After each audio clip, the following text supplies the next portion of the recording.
So guys, ayun na nga. Nung isang araw, nakatanggap kami ng isang karton ng Clorox. So, check natin guys kung ano pong laman ito ng karton na ito. Dahil bigay ito ng isang dicer ng aming company. So, check natin. So, ito na nga pong laman guys. Is gelatin.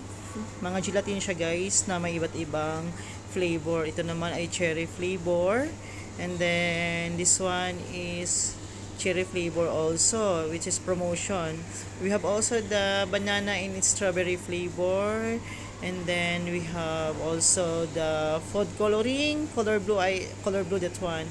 And then we have, and marami pa guys, marami pa dito, I don't know. And then this one is baking powder. So, meron tayong gagawing pang merenda guys na panghimagas. And cherry flavor also. And this one, the strawberry flavor. Marami at marami